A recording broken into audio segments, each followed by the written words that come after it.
Assalamualaikum warahmatullahi wabarakatuh.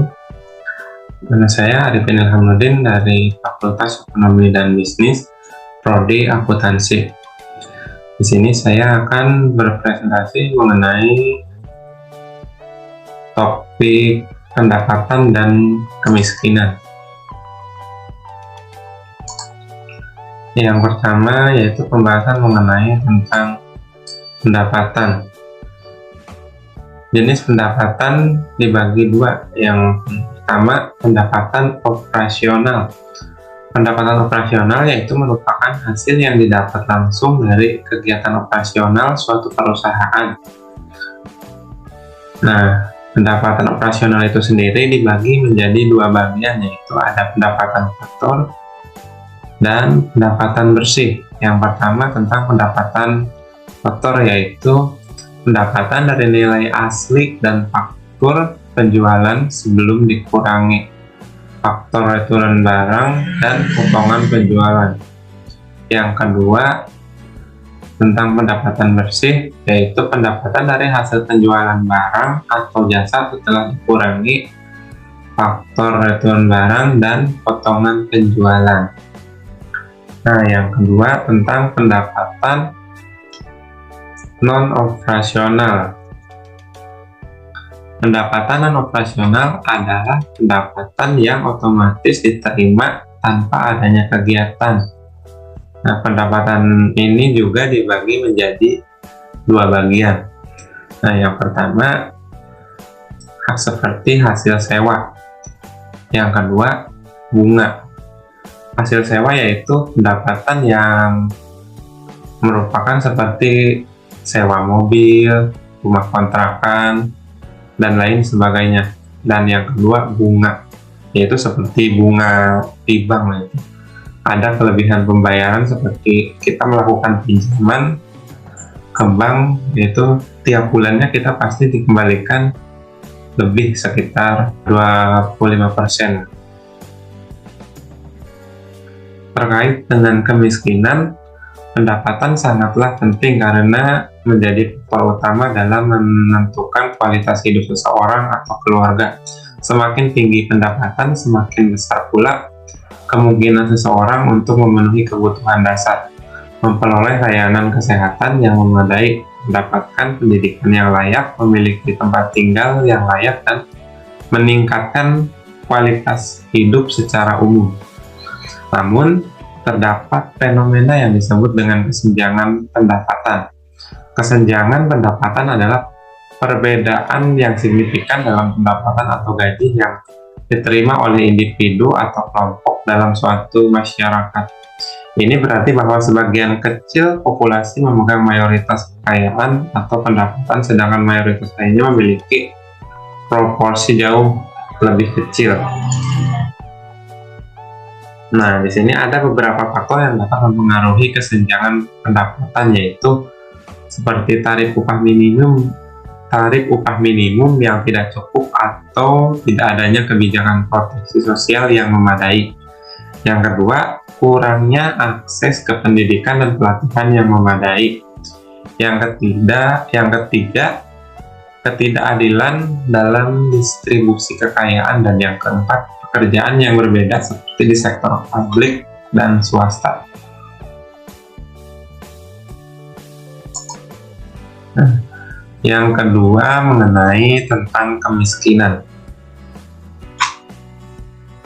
Kemiskinan yaitu adalah kondisi di mana seseorang atau keluarga tidak memiliki sumber daya atau akses yang cukup untuk memenuhi kebutuhan dasar seperti makanan, air bersih, perawatan kesehatan, pendidikan, perlindungan, dan tempat tinggal yang layak.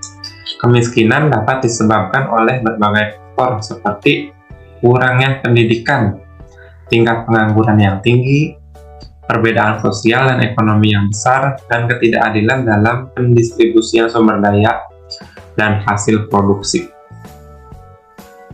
Penyebab kemiskinan, di sini faktor penyebab kemiskinan terbagi menjadi 5 bagian. Yang pertama, rendahnya kualitas sumber daya manusia. Yang kedua, motivasi yang rendah. Yang ketiga, pandangan dalam hubungan kekeluargaan. Yang keempat, terbatasnya pilihan lapangan kerja yang memadai. Yang kelima, tidak kreatif. Seperti kita saksikan dalam dunia kerjaan sekarang itu yang paling utama relasi lah, atau pengenalan seperti kayak keluarga ya. Banyak kita saksikan di era sekarang ini, karena untuk memperoleh pekerjaan itu lumayan susah.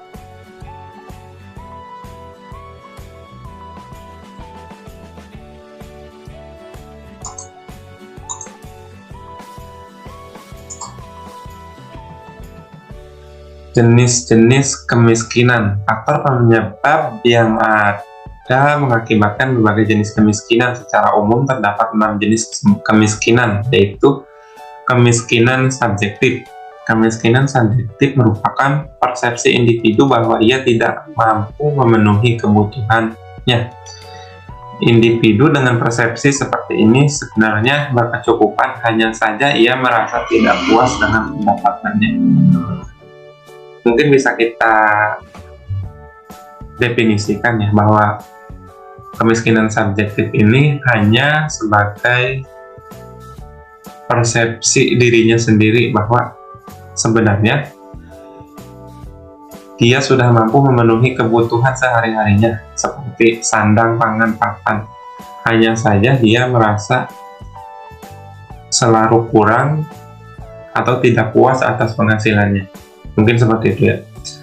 Yang kedua, kemiskinan mutlak. Kemiskinan jenis ini merupakan bentuk kemiskinan di mana pendapatan individu atau keluarga berada di bawah persyaratan kelayakan atau di bawah garis kemiskinan. Pendapatan tersebut tidak dapat memenuhi kebutuhan pangan, sandang, papan, pendidikan, dan kesehatan. Nah, kemiskinan mutlak ini yaitu kemiskinan yang sebenarnya, bahwa mereka untuk mendapatkan atau memperoleh makanan sehari-hari saja bisa dibilang sudah susah, seperti itu. Yang ketiga, kemiskinan relatif. Kemiskinan jenis ini merupakan bentuk kemiskinan yang diakibatkan oleh dampak kebijakan pembangunan yang belum menjangkau seluruh lapisan masyarakat. Kebijakan tersebut menyebabkan ketimpangan pendapatan, misalnya banyaknya pengangguran karena kurangnya pekerjaan.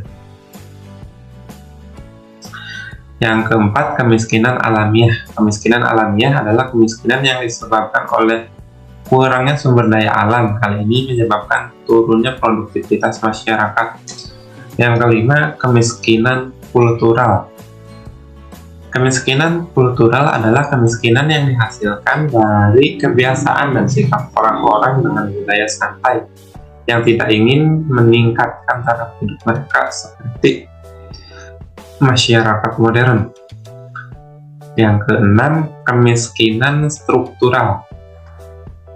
Kemiskinan ini muncul karena struktur sosial tidak mampu menghubungkan masyarakat dengan sumber daya yang tersedia. Dampak-dampak kemiskinan.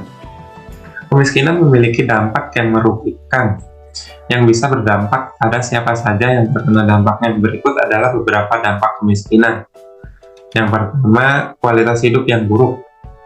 Yang kedua, ketidakseimbangan sosial dan ekonomi. Yang ketiga, pendidikan yang terbatas. Yang keempat, kondisi perumahan yang buruk. Upaya untuk menangani kemiskinan, yaitu yang pertama, penguatan di bidang ekonomi. Ekonomi yang kuat dapat menghasilkan lapangan kerja dan membantu merangsang pertumbuhan ekonomi bagi orang-orang yang memiliki kesempatan lebih besar untuk mencari pekerjaan. Yang kedua, peningkatan akses terhadap layanan. Yang ketiga, program bantuan sosial. Program bantuan sosial seperti bantuan uang tunai, subsidi, dan bantuan dampak langsung dapat membantu keluarga miskin memenuhi kebutuhan dasar mereka. Seperti di era sekarang ini, di era pemerintahan Presiden Joko Widodo, banyak bantuan-bantuan sosial seperti uang tunai, seperti kemarin ya, jadi seperti program kartu pekerja. Yang keempat, peningkatan keterampilan dan pelatihan. Peningkatan keterampilan dan pelatihan dapat membantu orang yang berada dalam kemiskinan untuk mendapatkan pekerjaan yang lebih baik dengan upaya yang lebih tinggi. Peningkatan keterampilan juga dapat mendorong pengembangan usaha kecil menengah. Jadi dari materi tersebut di atas bisa kita simpulkan bahwa yang bisa diambil dari semua materi di atas adalah bahwa ketimpangan sosial dan ekonomi merupakan permasalahan yang tidak bisa diabaikan di dalam kehidupan masyarakat. Untuk mengatasi masalah kemiskinan dan kesenjangan pendapat, diperlukan upaya kolaboratif dari berbagai pihak seperti pemerintah, swasta, dan masyarakat. Beberapa upaya yang dapat dilakukan adalah meningkatkan akses pendidikan dan keterampilan, mengurangi pengangguran, meningkatkan sistem distribusi sumber daya yang adil, dan meningkatkan keterlibatan masyarakat dalam proses pembangunan untuk menciptakan ekonomi yang berkelanjutan. Dalam mewujudkan masyarakat yang lebih baik dan adil, diperlukan upaya bersama dari pemerintah, masyarakat, dan sektor swasta dalam mengatasi kemiskinan, kesenjangan pendapatan, dan memperbaiki kualitas hidup masyarakat secara keseluruhan. Upaya ini harus dilakukan secara berkesinambungan agar hasil yang dicapai dapat berjalan pada jangka panjang. Nah, mungkin cukup sekian yang bisa saya sampaikan. Semoga materi ini bisa memberikan pengetahuan bagi diri saya sendiri terutama dan bagi teman-teman semuanya. Terima kasih. Wassalamualaikum warahmatullahi wabarakatuh.